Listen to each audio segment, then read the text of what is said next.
A desolate, windswept moon. Dust devils danced across the barren landscape under the sickly green glow of a distant nebula. This was not a place of comfort, nor beauty, but for Kara Zor-El, it represented another chance. Freshly arrived on a new world, carrying the weight of a destroyed Krypton, and the baffling, often overwhelming power within her, Kara still clung fiercely to a singular defining trait: her boundless optimism. She had seen the worst, lost everything, yet she still believed in the inherent good, in reason, in the possibility of a better way. She approached every challenge, every new face, with an open heart and an outstretched hand, a hopeful spirit in a universe that often seemed intent on crushing it. She was there, perhaps seeking supplies or information, trying to make sense of her new reality, when the rumble began. Not the tremor of an earthquake, but the guttural roar of an engine far too loud for any conventional vessel. Then a blur, a streak of raw power descending from the sky, a monstrous vehicle that looked less like a ship and more like a metal beast. From its ramp descended a figure that defied easy description. A hulking, scarred mountain of muscle, adorned with chains and leathers, a lit cigar perpetually hanging from his sneering lips. This was Lobo, the main man, the last Zarnian, an intergalactic bounty hunter, renowned for his brutality, his nihilistic joy in chaos, and his absolute disregard for life. For a moment, Kara simply observed, her brow furrowed in concern, not fear. This being was clearly dangerous, but she had faced danger before. Her instincts, honed on Krypton and reinforced by her adopted Earth, told her to seek understanding, to de-escalate. She took a tentative step forward, her voice, usually so clear and vibrant, carrying a note of polite inquiry across the dust-laden air. "Excuse me," she began, her tone soft, almost gentle. "Is there a problem? Can I help you?" Lobo stopped, his boots sending pebbles scattering. He turned his gaze, a predatory gleam in his bloodshot eyes, and a slow, grotesque grin spread across his face. It wasn't a smile of amusement, but of pure, unadulterated contempt. He chuckled, a rough, grating sound that felt like sandpaper against the soul. "Help me?" he rasped, his voice a gravelly snarl. "Nah, princess, you're the problem. And I don't need help, I need a paycheck." Kara's composure remained, though a flicker of unease crossed her features. "I don't understand," she replied, taking another step closer, her hands open, a gesture of peace. "I mean you no harm. Perhaps we can talk this through. There's no need for violence." She still believed in the power of words, in the capacity for reason, even in the most hardened of beings. This was the Kara who had always sought to uplift, to save, to redeem. But Lobo was not interested in redemption.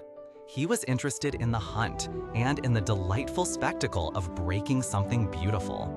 He advanced, slowly, deliberately, a predator enjoying its game. "Talk?" he scoffed, his eyes raking over her, recognizing the inherent goodness, the naive hope. He saw it as a weakness, an invitation. "The only talk I do is with my fist, sweetheart, and you look like you need a lesson in how the real universe works." What followed was not a swift, decisive battle, but a drawn-out, agonizing degradation. Lobo didn't just fight her, he tormented her. He exploited her unwillingness to truly unleash her power, her desperate attempts to find a non-lethal solution. He toyed with her, taunting her about Krypton's destruction, about her family, about her helplessness, all while delivering blows that stung and bruised, physical reminders of her vulnerability. He laughed as she tried to reason, mocking her compassion, her belief in justice, her very core values. Each sneering word, each brutal shove, chipped away at her carefully constructed facade of hope. Kara tried to hold on to it, desperately. She dodged, she deflected, she pleaded. She tried to appeal to any shred of decency he might possess, but there was none. His nihilism was absolute, a void that swallowed every ray of her optimism. He spoke of the universe as a place of endless, meaningless violence, a brutal arena where only the strong and heartless survived. And as he spoke, as he hurt her, not just physically but spiritually, something deep inside Kara began to crack. The anger, the pure, unadulterated rage she had suppressed since Krypton's explosion, since her arrival on Earth, since every moment she felt powerless or wronged, began to bubble. She had buried it under layers of hope, of duty, of the desire to be good, to be better. But Lobo, with his relentless cruelty, his calculated exploitation of her kindness, unearthed it with savage precision. He pushed and pushed and pushed until the last vestige of her gentle patience shattered. And then it erupted. A guttural scream tore from her throat, a sound raw and primal, utterly unlike any sound she had ever made. Her eyes, usually a vibrant blue, began to glow with an infernal red light. The air around her shimmered with heat, the very ground trembling. It was a torrent of pure, incandescent fury, unleashed without thought or restraint. In that terrifying, heartbreaking moment, as Kara, the symbol of hope, was consumed by a rage so profound it shook her to her core, a searing red light pierced the cosmic void. A crimson ring, burning with an almost sentient fury, shot towards her. It was drawn by a desire for justice, or compassion, or even vengeance. It was drawn by pure, unadulterated, blinding rage. It slipped onto her finger, and the transformation was immediate and horrifying. Her very blood ignited, her gentle features contorted, and her power, already immense, became a weapon of pure, unbridled destruction. This was the brutal birth of a Red Lantern. It was the moment her boundless optimism was met with the cold, hard fist of pure nihilism. And in that collision, something irrevocably changed within her. She was no longer just the hopeful girl of steel. She was a vessel of righteous, burning anger, forced to confront the dark, molten core of rage she had carried within her all along.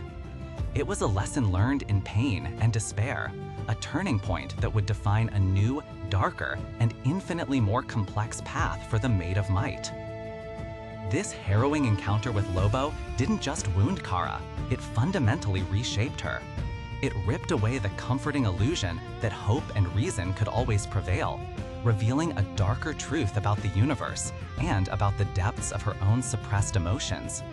It was a moment of profound heartbreak where the light of her optimism was extinguished, only to be replaced by the fiery, consuming darkness of rage. What are your thoughts on this pivotal moment in Kara's journey? Do you believe her optimism could ever fully recover, or was this a permanent shift? Share your insights in the comments below. If you found this exploration compelling, please consider following for more deep dives into the complex tapestry of our favorite characters.